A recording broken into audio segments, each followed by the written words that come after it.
Hey, what's up guys? This is Anthony from Anthony's Customs, and for this review, we are looking at another Mattel Multiverse Collect and Connect Killer Croc Wave figure. This one is Red Robin. Not to be confused with the Red Robin who actually wore predominantly red. This is the Red Robin who wears basically the exact same outfit that every Robin ever wears.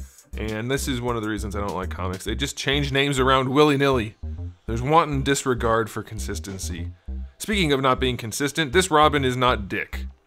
We reviewed Dick the other day, who actually is Batman now, but he was Robin, and his name is Dick, and I said Dick a lot in that review, and I got away with it because his name was Dick. This isn't Dick, so I can't say Dick a whole lot in this video. It'll be considered vulgar, and it doesn't make sense because his name is Tim Drake, not Dick. This is Dick. He's very floppy. This one's not Dick, and he is not floppy, so let's go ahead and get him off the stand and take a closer look. Okay, this guy stands just about 6 and let's say 5/8 inches tall, which makes him pretty close to about 16.5 centimeters, give or take. And first impression on this guy is he does look significantly better than almost all of the other releases in this wave. That said, he's going against things like this, which look like some doofus wearing a Halloween costume and is floppy. Is this one better? In some ways, definitely. Definitely for sure. Mostly in the sense that the color scheme and outfit design hide a lot of the issues. You don't notice them as much.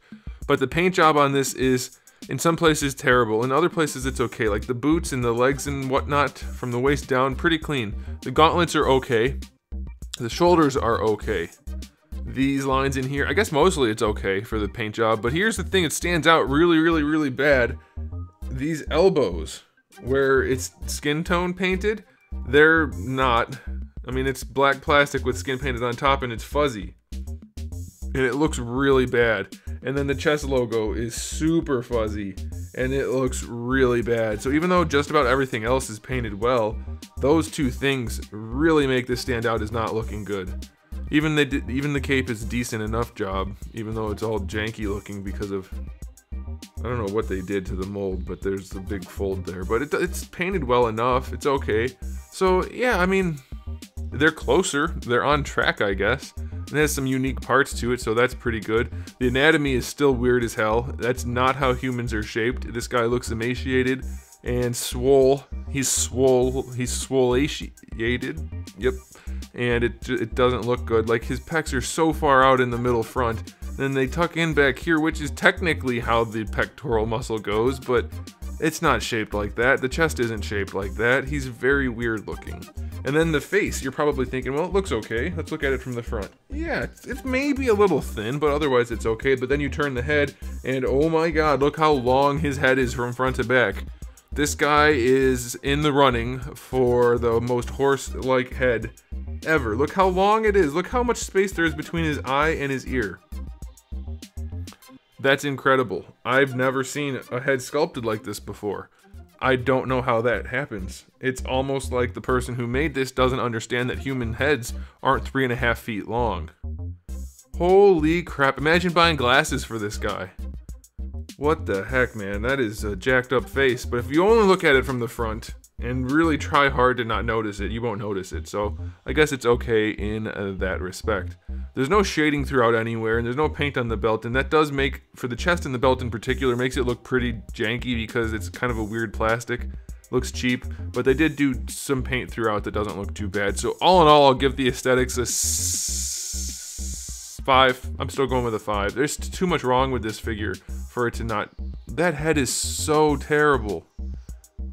So bad. Okay, on to the accessories. We have 2 gripping hands. We do have 2 fist hands, and we have a stick to grip. So he has what he needs for accessories, unlike Dick over here, who came with 2 gripping hands and nothing to grip. And a stupid smirk on his face to go with his flaccid body. So accessory-wise on this guy, I'll give him a 6. Still no batarang. Amazing to me how many Batman character figures don't have batarangs. It's just, or wingdings, I guess. Well, that's for Nightwing. I don't know what Tim uses. Anyway, he doesn't have anything but a stick. So yeah, that's not a whole lot. Okay, as far as the articulation goes, the head can lean forward a little bit. So just the tiniest little bit of range there. It does rotate to the side with a little bit of force, no leaning. Do the shoulders work? Yeah, shoulders come up better than horizontal. They are at an angle though. That's kind of weird. So if you want the arms to actually raise completely straight up and down, the arms are actually going to be pointing forward some, because they put them in funny.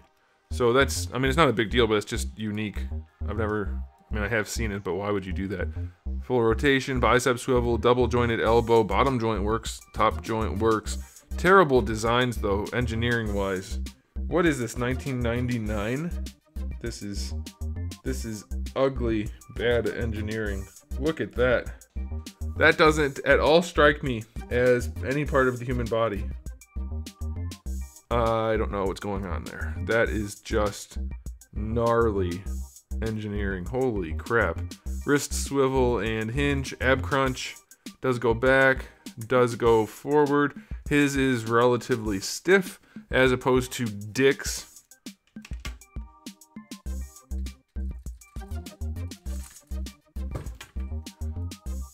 Waist twist works pretty well. Hips go all the way out to the side. Hold on a sec. I want to do some quick little something.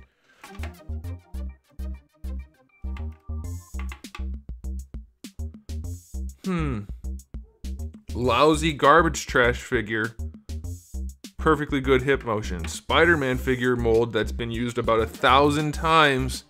Still no hip articulation. Goodness gracious. Hips don't go that far forward because of the belt. Give them a little bit of leeway there. The belt's in the way. Thigh swivel. Double jointed knees. Ankle goes all the way back. Doesn't go very far forward because of the armor. And you do get an ankle rocker, but it's pretty steep. So articulation on this guy is still very minimal. Minimal, not good design, but the hips work wonderfully. By far the best thing about the DC Multiverse line is the range of motion in the hips. Very nicely done. Everything else is pretty mediocre to bad. So 6 out of 10 for the articulation. Time for the final verdict on this guy, the one that everybody touted as the best in the wave, which means almost nothing because the wave is mostly garbage, but they still said it, and I was supposed to appreciate this figure more, and I guess I do technically because more than nothing is just a tiny little bit. So I'm gonna give this guy an overall 5 out of 10. It's not absolutely terrible, but I don't think you should spend money on it unless you really, really, really want a non-Dick looking Robin figure. And this guy is Tim Drake, not Dick, and he looks like Robin, so you should probably pick him up if that's what you're looking for. So there it is, guys. Thanks for watching. If you enjoyed this video, please do give it a thumbs up. And if you did not enjoy this video, well, you watched anyway. Ha ha ha, got him. You should probably subscribe. I have new videos up just about every single day, and thousands already on the channel, so make sure you come back for that. And in the meantime, keep collecting.